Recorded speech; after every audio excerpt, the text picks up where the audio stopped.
Right breaking చూస్తున్నాం. నల్గొండ జిల్లా కొండమల్లేపల్లి పట్టణంలో పండగ పూట విషాదం చోటు చేసుకుంది. కుటుంబ కలహాల కారణంగా ఒక తల్లి తన ఇద్దరు పిల్లలను చంపి ఉరివేసుకుని ఆత్మహత్య చేసుకుంది. విషాద ఘటనతో గ్రామంలో విషాద ఛాయలు అలుముకున్నాయి. ఈ సమాచారం అందుకున్న పోలీసులు సంఘటనా స్థలానికి చేరుకుని దర్యాప్తు చేస్తున్నారు. మృతులు నాగలక్ష్మి, అవంతిక, నాగసాయిగా గుర్తించారు పోలీసులు. ఇక ఈ ఘటనపై కేసు నమోదు చేసుకుని దర్యాప్తు చేస్తున్నారు.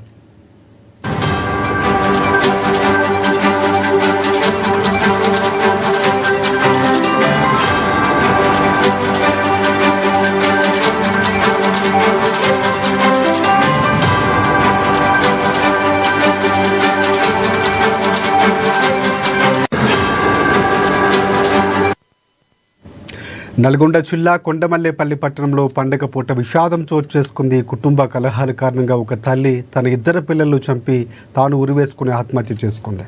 ఈ విషాద ఘటనతో గ్రామంలో విషాద ఛాయలు అలుముకున్నాయి.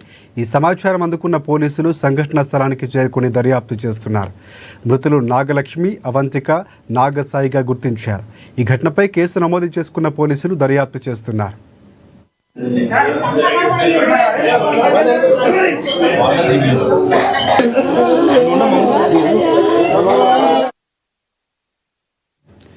ముగ్గురు గురుకుల విద్యార్థుల జీవితాల్లో పోలీసులు